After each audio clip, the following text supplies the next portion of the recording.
Pixar is a digital animated movie studio that was directed by Pete Docter and John Misconduct, and since the mid-80s has not only produced groundbreaking work that would influence computer graphics and film for the rest of time, but has also crafted many a brilliant film at the same time, some of my favourites being Toy Story 2, The Incredibles, Brave, Coco, and Ratatouille. Pixar is short for Pictures, but that doesn't mean that pictures are the only thing that they've attached their name to. Even as early as their first animated feature, Toy Story. Yes, just like with Dreamworks Animation Studios, the very second that Pixar saw any ounce of success, which just so happened to be with their first ever movie, the video game tie-ins were sure to follow, ready to milk all of the kids.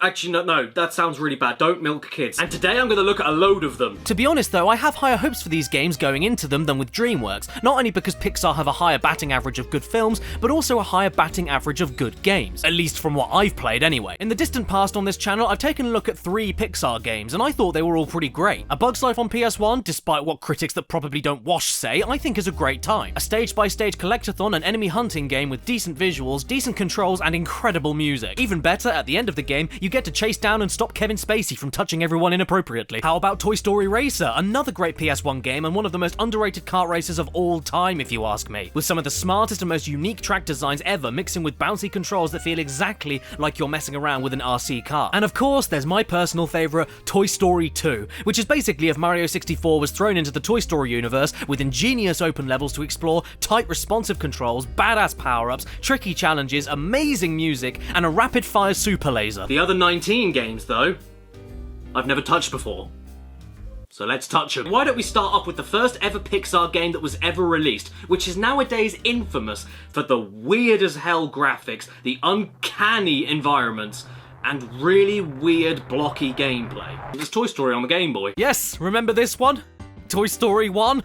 On the Game Boy? We can point and laugh at the SNES version all we want, but I thought it would be way funnier to play the most primitive video game from Pixar at the time that it was released. And you know what? I should have just stayed on the menu, because as soon as the game starts, it gets worse. How do you put this diabolical waste onto a Game Boy? This! Oh my god, this is so rancid that there isn't even a word for it. The controls are really bloody loose as well, but hey, what are we even doing here? Because I don't know. As it turns out, the goal of level 1 is to find a bucket hidden in the stage, open it, and then watch it start shitting. After that, you head off to look for a radio and knock it down to the floor. Oh.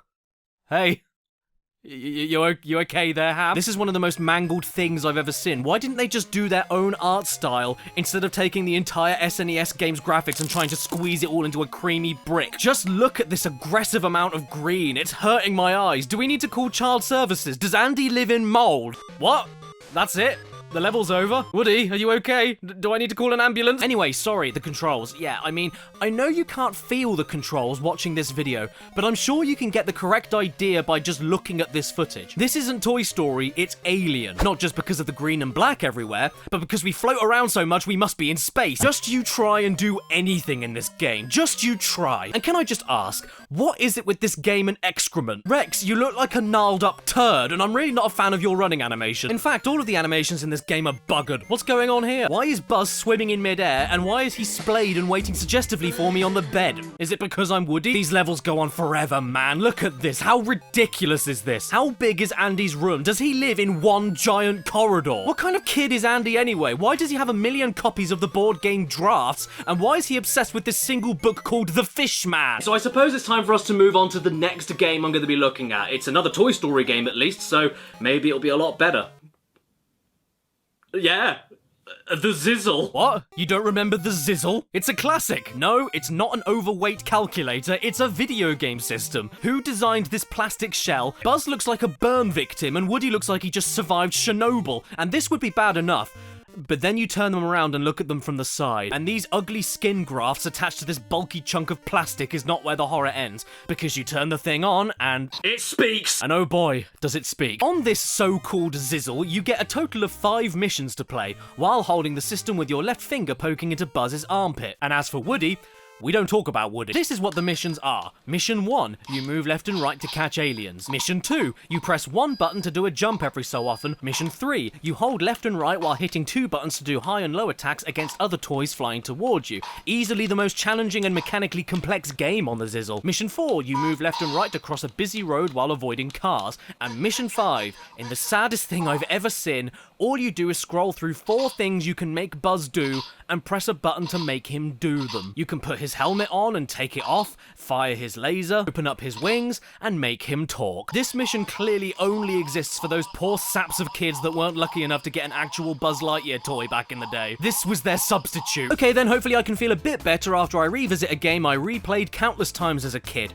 Monsters Inc Scare Island on the PS2. This is, in fact, the same game as the PS1 Monsters Inc game. To be honest, I never played that one, and I didn't even know it had a PS1 version until I got a demo disc for it long after I finished the PS2 version. It's the same game essentially, it just looks better and runs smoother, but better graphics or not, God help me, it doesn't do much for Scare Island. Waternoose looks like a raisin, and Sully here has more teeth than face. Onto the training mode then, and who do I pick? Well, based entirely on the way that they walk, I'm not a fan of Sully's extending stretchy neck, so I guess I'm gonna have to pick Mike. I think I made the wrong choice. This training mode sucks, no other word for it. I get that it's a tutorial to ease younger players into the game, but this goes on for way too long since each room of the stage goes over every individual move you have. There's a room for jumping and a separate room for double jumping. That's how redundant this whole thing is. And in every single room, you get to listen to Roz talk at you, and after a while, she starts to sound like a massive sneeze. So we get out of the training mode and into the actual stages, which are free roaming 3D environments with sub-areas you need to unlock and edges you can't cross. The game itself is kind of like a Mario 64 collectathon mixed with Ape Escape. You run and jump around, attack enemies, and collect this stuff called ooze in order to fill up a meter. After you've filled it up enough, you then go on the hunt to catch these robot children. Thank the Lord we're not hunting real children. And if they're the same color as the meter point that you filled up to with the ooze, you can adequately scare them. Scare enough of them and you clear the level. Well done. Unlike Ape Escape though, where searching for these escaping targets and catching them is fast-paced, reaction-heavy, there's usually platforming or puzzle solving to get around, and it takes one swipe to grab them afterwards as a nice payoff. Monsters Inc instead just places the kids everywhere in not very difficult locations and then forces you into a button-mashing scaring game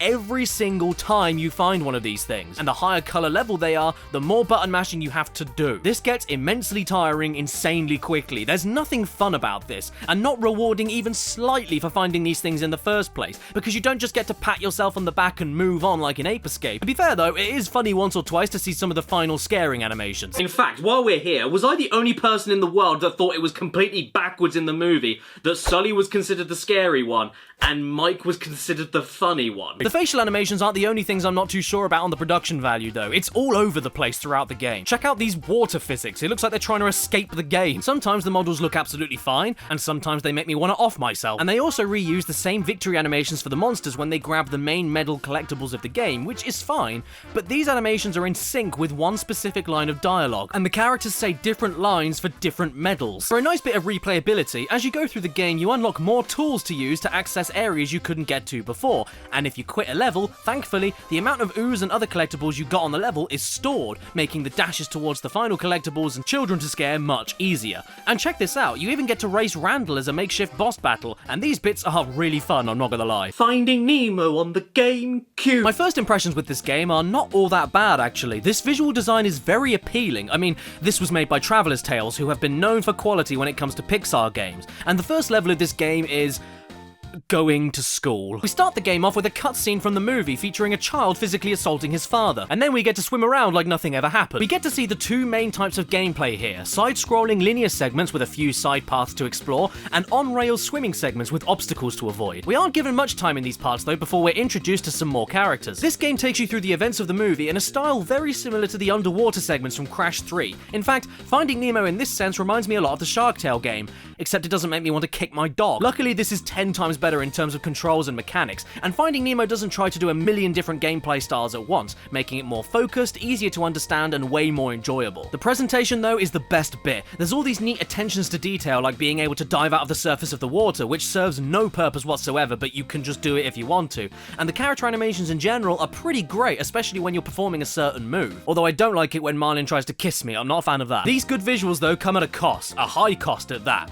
Like £15. This is one of the worst performing games I think I've ever seen, and I've played Shrek Extra Large. I swear I can hear the GameCube practically catching fire trying to run this. If we aren't careful, the fish in here might cook over and we can have them with chips. Look at this shit, it's terrible. The music though, damn, it's really good. Each level has you doing a few different missions while getting to the end, similar to how A Bug's Life on PS1 handled it. And look at that, it was the same developers, aren't I a dick? Some of these missions are collectathon related, some are based around finishing minigames in a certain way, like winning a race or something. I mean, in comparison to other Disney Traveler's Tales games, this is way too simple. This is an easy kids game, but it isn't the worst thing ever. I just wish it ran better. Or should I say, swam better. It controls good, it looks good, the soundtrack is incredible for missions that are so mundane, but I can't keep playing this. The performance is worse than the last time I was in bed. This here is the Incredibles on the Xbox and Game Boy Advance. Two more games from my childhood, both of which were published by Thick, and games which I poured hours into. I was obsessed with them. In fact, I was also obsessed with the movie. I was 10 years old when it came out, and as a huge fan of Spider-Man,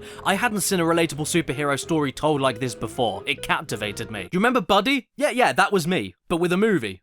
And not a man shaped like a pizza slice. And when it comes to Incredibles games, let's start with the GBA version. I never actually owned this one until recently, because back in the day I borrowed it from my cousin multiple times and finished it over and over again while my sister had this Monsters Inc game on GBA that I barely ever played. Was that any good? Please let me know in the comments, and I won't read them. The Incredibles on GBA is a 3D beat-em-up with 2D graphics that are pretty damn stylish, all things considered. But if you want to consider all things, you'll quickly notice how shallow, empty, repetitive, and bland this game is at its rotten little apple core. You have special moves, you can dash, you can jump attack, you have combos, but none of this means anything when your approach to every single situation is the same over and over again, which is then topped off by the enemies being copied and pasted exactly the same over and over again. By the way, these guns, yeah, they're not fun to deal with. Hang on, what is this old woman doing hanging out on the roof of a skyscraper? Oh, what's that? This guy's gonna jump to his death? Well, if this face was coming at me, I'd want to jump too. Incredibles on the GBA is a distraction at best and boring at worst. You can't even save your progress and can only use passwords.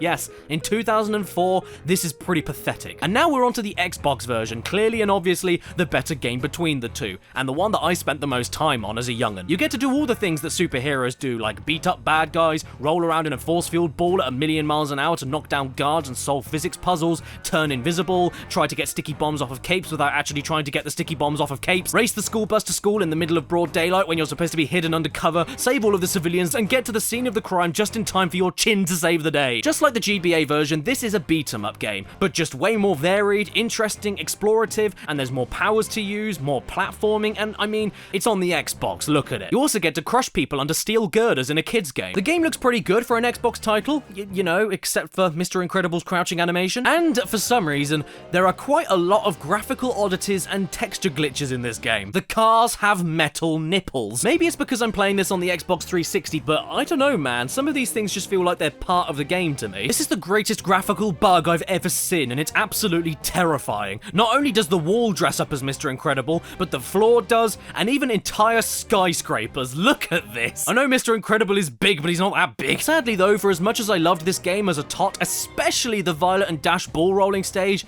it can be pretty tiring in places. The combat is nothing special at all, and there's way too many grouped enemy encounters that require standing around and waiting for more waves to appear before you can move on. And with instances like these battle tank mini-bosses, the amount of waiting you have to do just to get an attempt to hit them one time out of 3 is agonizing. Speaking of speed, the best bit of the game will always be the fact that you can control a speeding child and get run over by cars. Yes, I did it! Average speed 147 miles per hour, I ran for 13 miles, and I burned 187 calories. Exercise is a lie. We haven't even pierced the skin of the cream. Did you know that before the Incredibles 2 movie released in 2018, there was another Incredibles 2 that was actually treated like the official canonical sequel to the original movie called Rise of the Underminer for the Xbox? Look, I personally love the movie, but no matter how you felt about the sequel that we eventually got, I think Dog Sick would have been better than this game. But hey, at least we get to play as Frozone this time. This is a 2-player linear 3D beat-em-up once again, with the single-player mode allowing you to switch characters whenever you want, and the first level of this game shows you absolutely everything you are going to be seeing and doing for the next 4 hours. Production-wise and gameplay-wise, it's all spread on you right here like an invasive swab test in the first stage, and it never gets any better or changes changes even remotely as it goes on. You hit robots in brown and grey tunnels with basic attacks and occasional special attacks, you hit robots in brown and grey tunnels with basic attacks and occasional special attacks, and you hit robots in brown and grey tunnels with basic attacks and occasional special attacks. Sorry to be redundant just to make a point, but this game doesn't seem to have a point, so I'm making up any point that I can. Just look at this. This is level 1, and the most impressive the visuals get. You know what I'm gonna do? I'm gonna apologise to Crash of the Titans. I'm sorry. I thought that you were the most mind-numbing and tedious button masher I've ever played.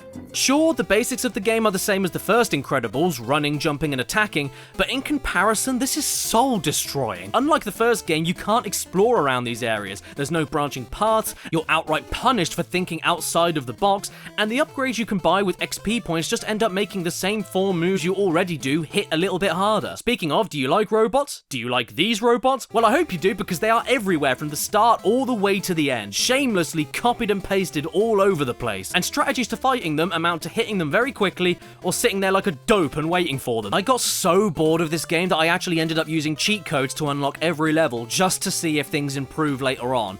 And no, they don't. Believe it or not, I'm not showing you the same level over and over again. Aside from like one ice level, every single stage is you fighting robots in a brown hole. The Incredibles Rise of the Underminer. Why the hell is this game even called that? The Underminer never goes above the ground. At least the first game, for as flawed as it is, allows you to discover secrets, do more platforming, solve puzzles, control multiple characters with different playstyles, and lets you smash up enemies. This is just running and punching over and over again. Now we have an Xbox 360 game based on a movie where 2 female cars flash their headlights. Rated E for wet. Make your friends eat your dust. Oh boy, I've always wanted to do that. On my 12th birthday, I actually got Cars the video game on the PSP, and honestly, I remember liking it. Problem is though, this is not a port of the Xbox 360 version, so I'm gonna keep my expectations pretty low. Contains no sex. Aww. We start the game off with a dream sequence where we have to do a race, because this is called Cars, and that is what cars do. They can't play chess. And the racing mechanics here are... they aren't the worst I've ever played, but I don't think I can call them good either. I mean, check out this power slide. Yes, that was me holding the slide button and steering at the same time. It's absolutely useless. Here is what power sliding is good for. Do you want to turn? Or do you want to turn? We finish off the dream and get an amazing idea to start up our own local Grand Prix because we're bored. He wants you to meet him out at Willie's Butte later? Excuse me, I am not going near anyone's Willie's Butte. The real game starts off and Mac is staring right up the back end of Lightning McQueen. Okay, apparently there's a hub world in this game. I wasn't expecting that at all. This overworld system is downright bad. Check it. You need to drive around to find your next race, and if you want bonus points for some reason, you can collect these things here. But there are no guideposts anywhere, and the minimap does a pathetic job at not only showing you what kind of missions are available, but if you've even completed them or not, leading me to do the exact same dream sequence race I already did by complete bloody accident all over again, and then I ended up mistakenly changing my look into a car dressed in 80s fitness spandex. Hey, if it's your thing, Godspeed. So I finally find my next race, and I said out loud to myself, wow, because, ooh, the controls here, despite driving on the dirt, are rigid and strained. There's no sense of slipping or sliding to your steering. It just feels like you're driving a bus all the time. This hub world, man, I can't describe how awful it is. Taking aside all the map issues and backwards roundabout mission selection system, it's empty, dull, muted in the colors, and I get it, it's a desert, but if it was going to be this bland, I would have preferred a selection screen, especially since most of the races I did were mostly also set in the same goddamn desert. This adds nothing but wasted time to the game, and with so many awkward and cramped and tiny side bits to find items in, that's where you're really gonna feel the controls struggle. Does it look like I'm having fun here? And then if you go into first person mode, you're able to turn the game into Resident Evil 7. You know what? The only single time I think the controls didn't suck was in this tractor tipping minigame where Major is controlled entirely with the analog stick. And it makes you wonder, how does this rusty tub of crap move this responsively, and yet the car whose job it is to drive around in circles can barely turn left? Oh god, what's this? A power slide tutorial mission. Thank the Lord. Am I doing something wrong here? Please teach me. Nope. Yeah, did you know that Up had a video game tie-in? I didn't, and they made a version of it for the nut you can play with outside. And the game was made by Arse Bozo Studio. Okay, so it's asking me for a name for my save file, but there's only so much I can put here because there's a 3-letter limit, so, I don't know, my name is Yum. We start the game off with some FMV sequences that don't look too bad. I reckon this could trick kids into thinking this was from the movie. As far as Carl goes, phew, he looks pretty bad. He definitely doesn't look like he does in the movie. Okay, somebody explain this to me. How does this guy, an ancient breathing pensioner, jump around like he's on a trampoline, yet he walks around like a crooked spider hungry for a dead bird? So yeah, ever wanted to play a game where you're an old man? Then Up on the PSP is the game for you. And to be fair, it is pretty accurate if you wanted a cynical old fart simulator. And that's not all. You can ignore them as they cry for your help, run away from them as fast as possible so they can't keep up, and even push them into a load of spiky, jagged rocks. When you aren't doing that, you're playing the most basic partner-based puzzle platformer of all time that barely requires any thought. Carl?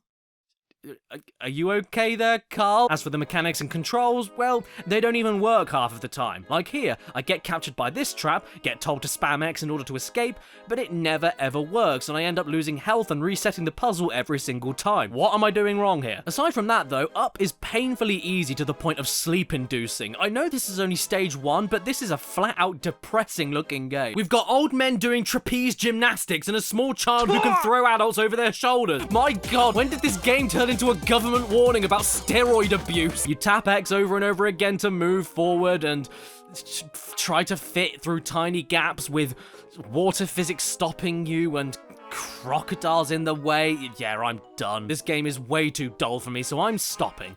Sorry, Up. You made me feel down. Ratatouille. We start the game off and we have the worst loading screen I've ever seen. It's nothing but a static chef's hat that doesn't do anything. Come on now. Need to wash up before I handle the food. So I begin the game running around on all fours with my hands, jumping about. Oh my god, what's this? Is this a sniffing button? It is! It's a sniffing button! Who put this in the game? Who asked for a sniffing button? Okay, so far this game feels pretty aimless. I'm not exactly sure what I'm supposed to be doing. Oh wait, I get a reward for jumping on this handle? Awesome! Oh, well.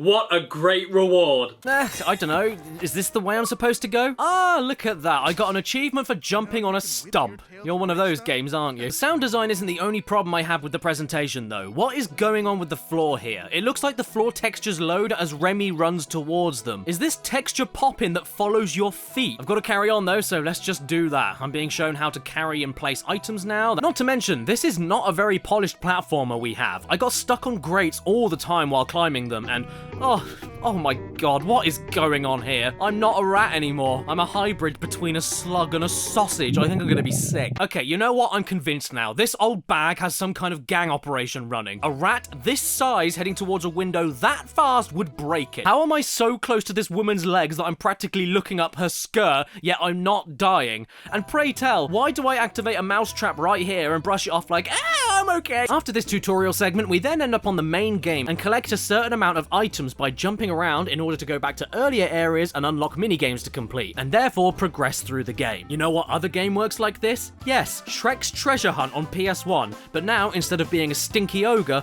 you're a stinky rat. The minigames you have to work with are things like running around a spinning cylinder in the sky trying not to plummet to the earth, or running away on a turntable away from mechanical clumps of knives. So yeah, nothing too traumatizing for kids, but then again, maybe Remy deserves it. That's my restaurant! That there was the voice of the ghost of Chef Gusteau, your guide through the city streets, and this game will make you remember that, because some genius in the dev team decided that he should repeat every single line of tutorial dialogue for every area and item you walk by, each and every time you load in and out of a minigame. Something more annoying to me than that though is the fact that the game itself, when you're just running and jumping around the area, isn't too awful, but it's completely mauled by tiny flaws that all group together into a nest of regret. It's little things like being able to climb up pipes being a mechanic, but not every single pipe, and things like balancing on tiny platforms with the action button giving you no indication it even worked until you actually land on it. It's not like in something like Sly Cooper where there's a little twirl or grapple animation after you press the button letting you know that everything is about to connect. You only know if your button press worked in Ratatouille if you land on the thing or fall straight through it. There's no clear timing and the actions are incredibly unresponsive. You just gotta mash the action button and hope that you land on the thing, and that's not fun. And so, I learnt my lesson about buying bad Pixar games and decided to pick up Cars 2 on the Xbox 360! Fantastic. Wheel good fun. Where's my gun? The intro cutscene for Cars 2 shows us a rip-roaring chase sequence, and it ends with a cute little crash where a group of cars pile on top of each other and explode. I was gonna pick Luigi for my playthrough here, seeing as, for some reason, he's faster than most of the other literal professional racing cars and yet looks like an old shoe. In the end though, I went with Lightning, because I think he'll kill me if I don't. Once the game itself begins though, I'll be damned, it's actually alright. In fact, dare I say, this is a good racing game for kids and even for adults. This is a good game. It's not even vaguely the same as Cars 1 in terms of racing mechanics. This feels way more fleshed out and looks much more lively and vibrant with more tracks to race around that all look tons better than before. You've not only got a drifting system that's worth a damn, but also a load of new moves to use during the races that add a lot of risk and reward to what you're doing, and therefore makes every race interesting even when you're in front. You see, you have this new boost system down here that fills up whenever you take a risk and do some tricky stuff with the right stick. You can flick up to drive up on two wheels and make your steering very limited, flick back to drive in reverse and swap the left and right controls around, and tap A to jump up and over different obstacles and even jump off of ramps to reach shortcuts. Much like in Sonic All-Stars Racing, you can even do stunts in mid-air by flicking the right stick. If you can keep a good streak of these going without using one of the 3 mini boosts you can save up, once you get your 4th mini boost, you can then activate a massive boost which lasts for ages, goes really quickly, and knocks out any other racer around you. You can even get more boost fuel by doing certain stunts through certain highlighted routes, and you can interrupt other racers doing their own stunts by smashing the right stick left and right while driving on the floor. Because you also get races that allow you to use items and power-ups. Cars 2, of all things, arguably one of the worst 3D animated movies ever made, ended up with a good game. I'm sorry, News of the World, you earned that pun. That pun is correct. Another Cars game. It takes more than speed to become the ultimate racer. It also takes crack. So this game is the most modern that we have today. It's on the PS4 and starts with a TV show called Chicks Picks with Chick Hicks Dicks, where we get called out live on air to challenge another race car. And so, because we're live, we've got to accept it, otherwise we'll look like a puss. So naturally, in order for us to win against this guy, I'm gonna pick Guido. And I kid you not, Cars 3 is the same game as Cars 2, but just better. How is Cars, of all the Pixar franchises, doing this? It's almost like these bad movies about multiple cars were made as an excuse only to make merchandise. In Cars 3, you've got the same power-ups, same good controls, same stunts, same weapons, and same turbo system, but now with loads more tracks that are way more visually varied, so many more types of race, and a much faster pace that allows you to pick the next event you want to do in a drop-down menu after each race, instead of loading back to a main menu after every single one. Being on the PS4, it also looks pretty damn gorgeous, to be honest. It runs smoother than the other games, and I mean, you can even customize the colors and accessories for the car you pick. I'm absolutely gobsmacked. The music is mostly filler background noise, to be fair, but other than that, this is a bona fide keeper. Even the track design is great, since there's like a million different ways to go, routes to take, shortcuts to discover,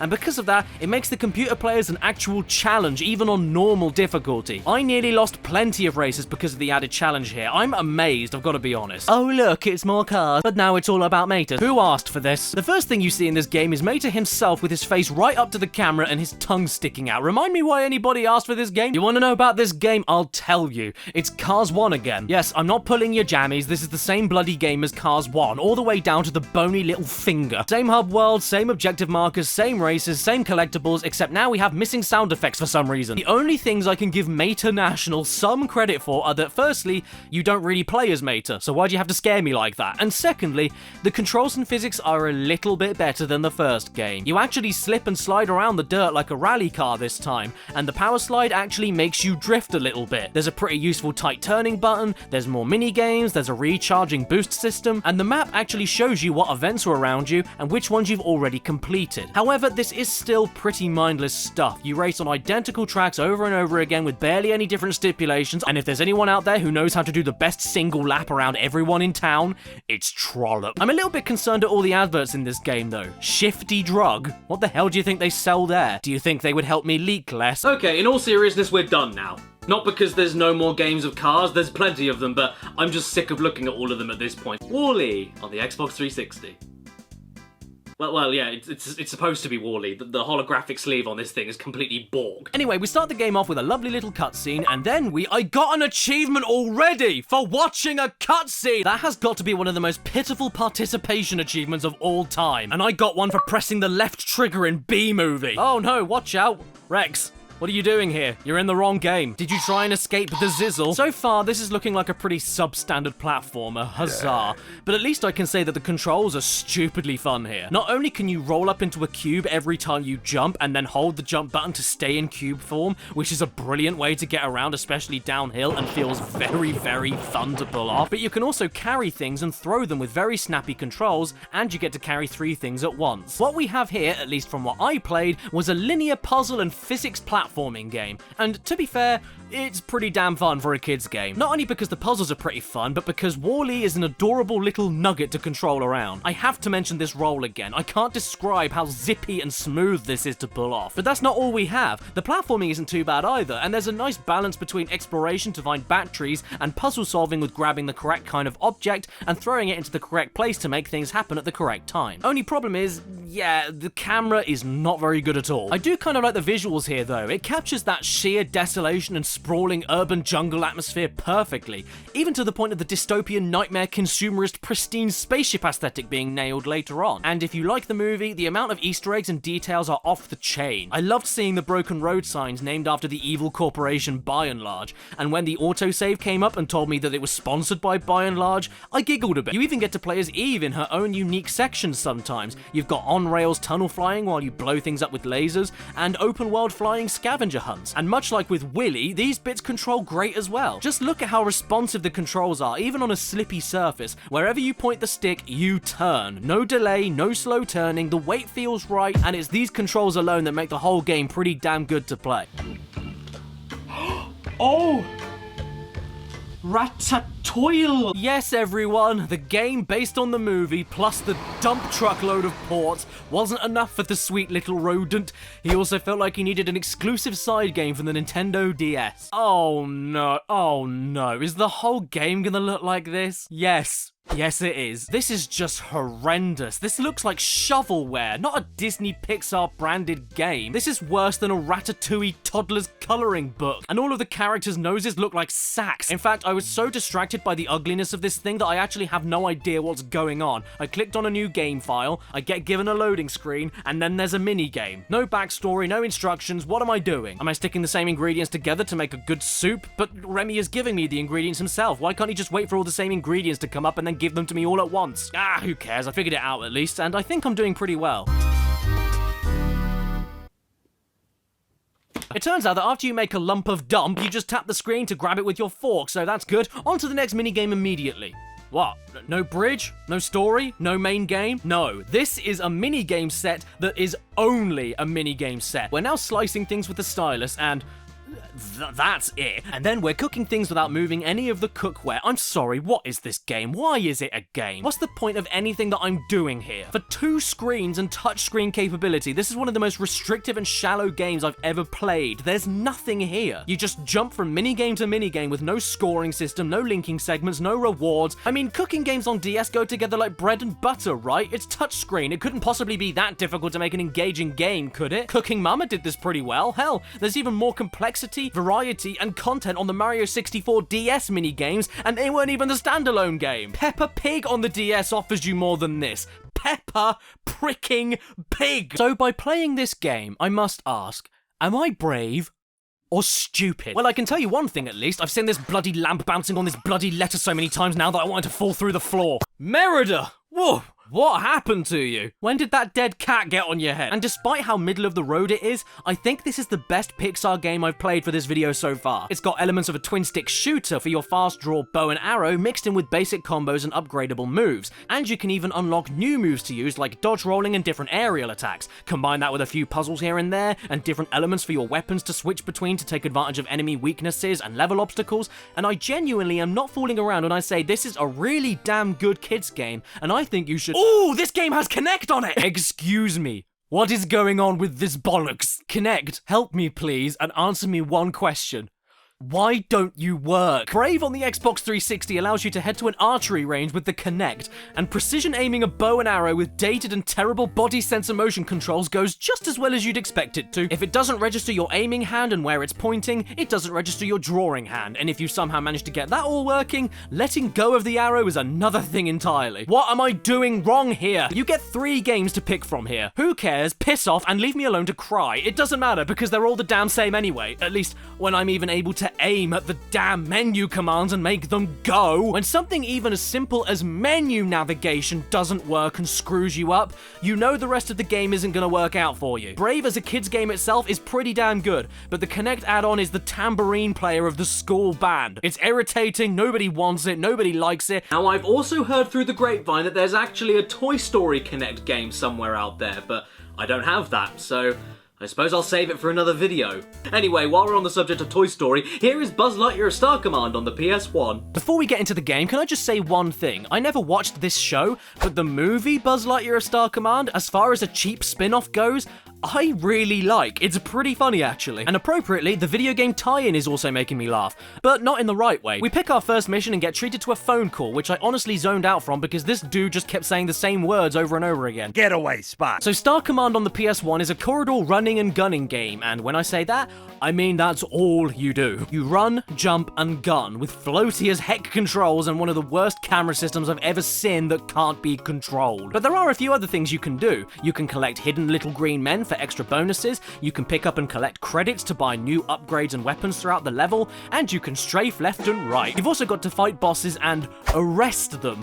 But I don't think there's much point arresting a dead body on fire. That's not all though, because what is this? Why, it's a time limit, because this is also a racing game too. Yes, in order to get to the boss of each level, you need to reach its getaway spot before the time runs out, or beat them to the hideout to knock off a portion of their health with this thing that looks like a blue toilet brush. And this is great whenever you find a shortcut portal or jet board, but terrible for looking around for collectibles and grabbing them. Not just the aliens, but the credits too, which you need to grab to buy the weapons you need to even damage the boss in the first place when you get there. These two styles of gameplay are at odds with each other constantly in Star Command. You need to find the hidden things and collect enough credits to get extra medals in order to progress, but you also need to do that while not running out of time, meaning potentially rushing by basically everything, and you haven't really got a chance to let the game itself or its level design sink in, so if you have to retry it, you don't really remember where the best places to go are, where the best weapons are, where the collectibles are. It's just really messy. It's not awful, but I wouldn't exactly describe it as fun, and it's not that difficult, more just irritating. Not helped at all by the total lack of camera control and no weapon lock-on. Even when the levels do get a little bit more interesting, like on Planet Flambe, it doesn't give you breathing room to search around it or discover more interesting platforming or secrets, because otherwise you'll game over from being too far behind. Check out level 3 here, where I'm supposed to hit all of these bombs or else they'll detonate and destroy the whole level,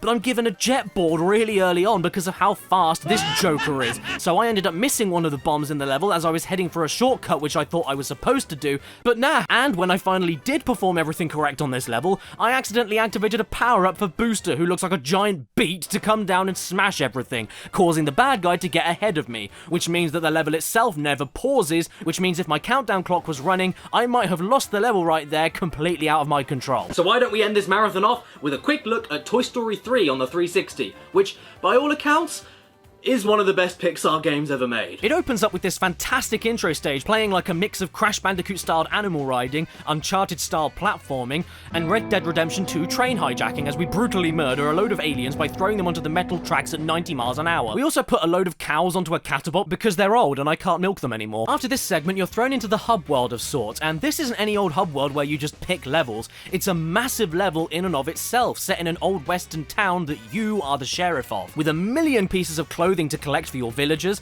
loads of treasures to find, tons of areas and side pockets to explore, gold coins to mine so you can buy more toys to help you collect more stuff hiding out of your range and unlock more mini games and different characters to control, and residents to help you so that you can unlock more stuff in order to customize the buildings and build more things to play within the town itself. Okay, so Bullseye was an amazing thing to purchase this early on in the game. Wanna know why? He runs and jumps really fast around the town, he can activate specific mini games only he can do, which are very fun and give you a good layout of the land around you, and more importantly, he helped me find a townsperson stuck in a well. Oh, okay, well, we beat the mission of finding the guy by just looking at him. Hey man, I was told to come down here to find you, not get you out. But I suppose you look happy enough down there on your own anyway. This mode here properly makes you feel like a kid again, playing with the biggest box of toys you can imagine. It's so much fun. And that's just the sandbox portion. The main story missions are alright too, except for Demon Baby Half-Face over here. I don't think this is anywhere near as creative or replayable as Toy Story 2 on the PS1, and your movement options are much more limited, but for a game following the events of a movie and taking a few liberties on the side, Toy Story 3 pleases both those looking to go through a varied and satisfying action platforming adventure. For as unimaginative as what I'm about to say is, I truly believe it. This is like the ultimate toy box game. I would have loved this game as a kid, but now I'm an adult and completely miserable, so I'm gonna stop. At least I can do the one thing I've been desperate to do since the movie came out, and smack Lotso in his stupid face. And with that, this long Pixar journey has finally come to an end. But what a ride it's been. I really do mean that though, because where most of the Dreamworks games I played were down there, the Pixar games I played were all over the place, up, down, and all around. Some were great, some were terrible, all in the same breath. And because of this flip-flopping quality, I can completely understand why they don't focus on movie tie-in games anymore. In fact, the most recent Pixar game I got was Lego Incredibles, and that was a really good one. Not just as a Lego game, but as a multiplayer action platforming game with puzzles to solve and lots of different things to do, and as a Pixar fan service game. So I think it's safe to conclude here and now that as a whole, I've been pleasantly surprised by a few places with Pixar games. It's been bad. My god, has it been bad. Most of this stuff I wouldn't recommend you touching with a 30-foot long pole, but I don't feel as exhausted here as I did with all of the Dreamworks games I looked at in another video, much like how I feel about each of the studio's movies themselves. Well, see you later everybody. I've got to head out now because I've got Merida's hair in a cup for dinner.